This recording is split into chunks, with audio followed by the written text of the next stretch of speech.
आप जो एक्टिविटी कर रहे हैं, take a clean conical flask fitted in with rubber कॉक। ठीक है, आप कनोनिकल फ्लास्क ले लिया, ऊपर रबड़ कॉक ले लिया अपना, and a small test tube having a long thread tied to its neck. एक टेस्ट ट्यूब ले ली, वो लंबा सारा धागा बन लिया मूँह के उपर। All these things are weight together on a sensitive balance to find initial mass of operators. Let us perform experiment now. कहते इस तो बाद कहते जी अपने कॉर्क वगैरह ਜਾਂ अपनी जी खाली फ्लास्क ए वाली ਜਾਂ टैस्ट ट्यूब के ਵਿੱਚ थ्रैड वगैरह का चंगी तरह वेट कर लो तो उन्होंने नोट डाउन कर लो। अपने एक बैलेंस होंगे इलैक्ट्रिकल बैलेंस होंगे उत्ते बैलेंस कर लाँगे। ठीक है, वेट वो कर लाँगे note down. First point, take some barium chloride solution in a conical flask. कहते इस तो बाद कहते जी अपनी कनोनिकल फ्लास्क होंगी है वो बेरियम क्लोराइड का सोल्यूशन पा लें। Put some sodium sulphate solution in a small test tube. ये जी स्मॉल टेस्ट ट्यूब होंगी बच्चे, ये सोडियम सल्फेट का सोल्यूशन पावांगे। And lower it carefully in the conical flask. कहते बड़े ध्यान नाल नीचे लैके जाओ in the conical flask by holding from free to of the free thread tyre to its neck. फिर ध्यान ना रखियो क्योंकि जी ए वाली होंगी आ, क्योंकि हजे अपनी रिएक्शन आप करवानी करके सिर्फ ऑपरेटर्स ये लिजा के रखना, करके कि ध्यान ना रखना है इनू ठीक ढंग नाल ही ढिला धागा जो थ्रैड बनया उन्होंने छड्डना है। ठीक है, तो जी ए वाली अपनी टैस्ट ट्यूब के जाके ना हो कोई भी रिएक्शन ना हो, क्योंकि फर्स्टली आप रिएक्टेंट च गल कर रहे हैं। फिक्स आ रबड़ कॉक in the mouth of flask. कहते इस तो बाद जो धागा ढिला छड्ड के आप इनू इदा रखती, कहते इदा बस इस कंडीशन के इदा रख के ये उपर की रबड़ कॉक ला दें, मतलब कि फ्लास्क में बंद कर देंगे। ठीक है, the mouth of small test tube should remain above the liquid level in the flask so that the reactant do not mix with the at this stage। कहते जी अपनी होंगी टैस्ट ट्यूब होंगी, कहते यदा मूँह थोड़ा जिहा उपर ही रखांगे तो बिच दे सोल्यूशन पे मिक्स ना हो जाए। ठीक है बच्चे, find the mass of operators along with the reactant bye weighing on balance. कहते पहला तो आप खाली जिन्ने ऑपरेटर्स से सारे खाली का मास नोट आउट किया। ठीक है, इस तो बाद कहते ये सोल्यूशन दोनों के सोल्यूशन है। ठीक है, हुण आप इहदा की है बैलेंस, इहदा आप की है इलैक्ट्रॉनिक बैलेंस वेट ते जाके इहदा वेट की है नोट डाउन कर लाँगे। ठीक है, इस तो बाद की करना है find the mass of operators with reacting by weighing on the balance. कहते इस तो जो अपना मास होंगे ऑपरेटर्स का वो देखिया होंगे। If we subtract the initial mass of operators from this mass. कहते जो आप हम सारे बच्चे सोल्यूशन वगैरह का मास लैता है ना, तो सब तो पहला आप जो अपने ऑपरेटर्स वगैरह थ्रैड वगैरह रबड़ कॉक वगैरह कनोनिकल फ्लास्क वगैरह लैती सी, आप टेस्ट ट्यूब लैती सी है ना, तो इन्होंने सारे का आप ऑपरेटर्स का की मास देखा सीगा। कहते हुण जो अपने सारे सोल्यूशन के ऑपरेटर्स का मास्क हुण लास्ट देखा वो कहते जो फाइनल बिल्कुल इनिशियल तो देखा सीगा अपना सारे ऑपरेटर्स सिर्फ बिना सोल्यूशन तो मास वो सबट्रैक्ट कर देंगे। जो पिछे रिएक्टेंट का जो मास हो जाऊगा let the mass of reactant, इस तो पिछे जो मास रह जाऊगा उन्होंने आप नाम दे देंगे एक्स का। ठीक है, जो आप सोल्यूशन में मिक्स नहीं किया होंगे। रिमूव द रबड़ कॉक from the mouth of conical flask. कहते इस तो जी अपनी रबड़ कॉक होंगी आ इनू कि रिमूव कर देंगे। ठीक है, फारा मूवमेंट एक समय लिए so that the thread becomes loose. इस तो बाद आप धागा के ढिला कर देंगे। The small test tube containing sodium sulphate solution now drops in the. इस बाद की होंगे the small test tube containing sodium sulphate is now drop in the flask due to which the sodium sulphate solution mix with the barium chloride solution. कहते second B diagram में देखो, कहते जो अपने पहला इदा रखा हुआ मतलब कोई रिएक्शन नहीं सी, स्टार्टिंग आप एक्स मास लैता ये थ्रू लैता। कहते इस तो बाद जो अपनी टैस्ट ट्यूब इदा रखी हुई सी वो कॉर्क को बाहर कड्डो तो अपने धागे में ढिला छड्ड दो। कहते सोल्यूशन दोनों मिक्स कर दो। इस तो बाद कहते धागे में ढिला छड्ड के कहते इस तो उपर कहते फिर रबड़ कॉक चंगी तरह इहदे आपां उपर ला देंगे। ठीक है, now barium chloride solution react with the sodium sulphate to form the white precipitate of barium sulphate. कहते फिर दोनों सोल्यूशन रिएक्ट करनगे। ठीक है, किहड़े अपने को बेरियम सल्फेट तो सोडियम क्लोराइड कहते जो दोनों रिएक्ट सोडियम सल्फेट तो बेरियम क्लोराइड दोनों रिएक्ट करनगे।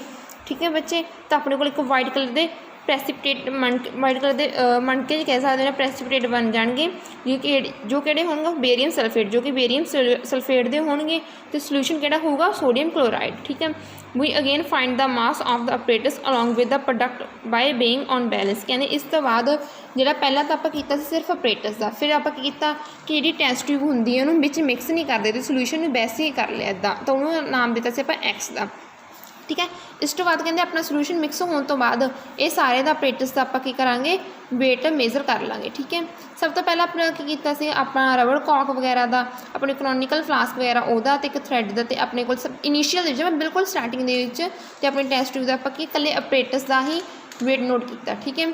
फिर इस तो बाद आप सैकेंड टाइम कि वेट नोट किया कहते जो अपनी टेस्ट ट्यूब के नहीं डिगती हैगी बट सोल्यूशन दोनों के होंगे ने इकोनॉमिकल फ्लास्क भी होंगे अपनी टेस्ट ट्यूब के भी होंगे उहदा आपां की आ वेट मेजर किया। फिर आपां की कीता जिहड़े अपने इस वेट के विचों जिहड़ा आपां सिर्फ और सिर्फ अपरेटस का वेट लैता सी वो लैस करता तो उन्होंने आपां की नाम दिता एक्स। हुण इहदे विच की होया बच्चे इहदा सारे का वेट मेजर करके जिहड़ा अपने कोल सब तो स्टार्टिंग दे विच आपां इनीशियल वेट लैता सीगा है ना कल्ले अपरेटस का उहदे विच सबट्रैक्ट कर देंगे तो उन्होंने आप उस पिछले वेट में आप नाम दे देंगे बाई वेट का नाम दे देंगे। ठीक है। If we subtract the initial mass of apparatus from this mass we will get the mass of product suppose the mass of product is Y वही चीज़ दसी है।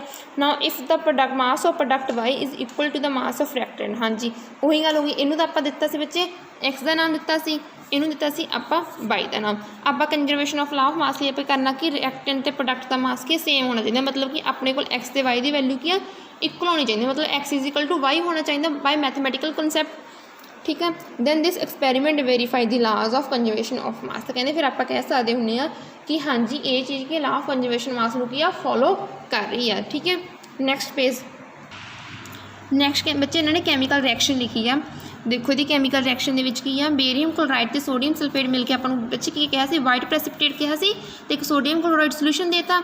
ठीक है। रिएक्शन याद कर लियो कहने फिर जो आप एक्सपेरीमेंट कर रहे थे तो कहने ये तो हूँ आप एक्सपेरीमेंटली वैसे कर नहीं रहे एक थ्योरी मिल रही है आपको तो कहने अपने को मास ऑफ बेरियम क्लोराइड कितना लैता सी आप 20.8 ग्राम सोडियम सल्फेट का कितना लैता 14.2 मास ऑफ बेरियम सल्फाइड अपने को बेरियम सल्फेट जी कि अपने को वाइट प्रेसिपिटेट बन के उन्होंने मास कितना 23.3 ग्राम तो जोड़ा अपने को सोल्यूशन बन के आया सोडियम क्लोराइड कितना 11.7 ग्राम। इस तो बाद बच्चे ਜਿਹੜੇ ਹੁਣ ਆਪਣੇ इधरले साइड ने मतलब कि बेरियम क्लोराइड तो सोडियम सल्फेट बेरियम क्लोराइड तो सोडियम सल्फेट ये दोनों का सम करके अपने को कितना आउंदा बच्चे 35 ग्राम। इस तो बाद जो अपने को प्रोडक्ट आए हैं बेरियम सल्फेट तो सोडियम क्लोराइड वो किहड़े आ गए बच्चे अपने को 23 ते 11 23.3 ते 11.7 वो भी किन्ने आ गए 35। हाँ जी देखो mass of reactant is equal to mass of product आ रहा मतलब कि अपना टोटल मास रिएक्टेंट का टोटल मास ऑफ प्रोडक्ट से इक्वल आ रहा मतलब कि कोई अपने जोड़ा है मास में कोई चीज़ नहीं आया जिन्हें कि अपना लॉ ऑफ कंजर्वेशन ऑफ मास की फॉलो कर लिया। ठीक है। इस तो बाद बच्चे इन्होंने एक होर एग्जाम्पल दी हुई है।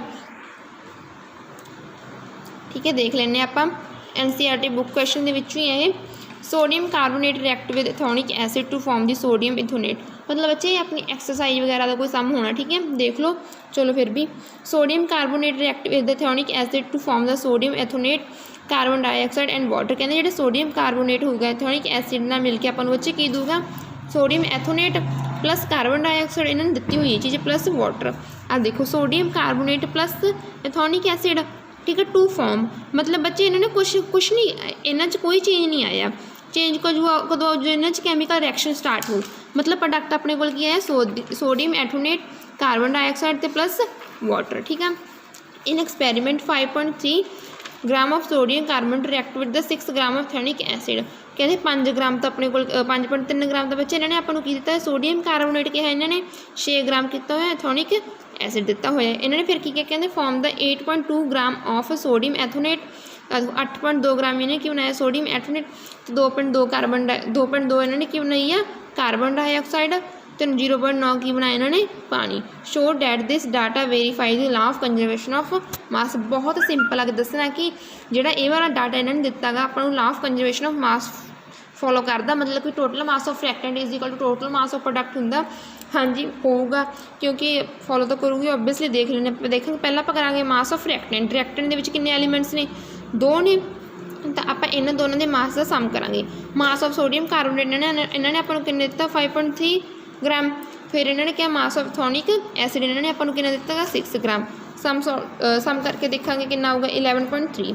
इस बाद आप कहना होंगे कि मास ऑफ प्रोडक्ट अपने को मास ऑफ प्रोडक्ट के आते हैं mass of sodium ethanoate mass of carbon dioxide plus mass of water ठीक है। तो फिर ये की आऊगा मास ऑफ कितना दिता होया अपने सोडियम मैथोनेट का 8.2 दिता होना उपर देख लियो। मास ऑफ कार्बन डाइऑक्साइड कितनी 2.2 तो मास ऑफ वाटर अपने को कितना गा 0.9 टोटल कितना हो गया 11.3। Mass of reactant is equal to mass of product बच्चे आ रहा है that means it follows the laws of conservation of mass. ठीक है। एक इस तरह एक इन्होंने होर प्रॉब्लम दी हुई है। ठीक है। सो आप मेनली तो हुण NCERT की कवर करांगे ये थोड़ी जी सिंपली दस्सिया हुंदा गा। ठीक है। नैक्सट देखो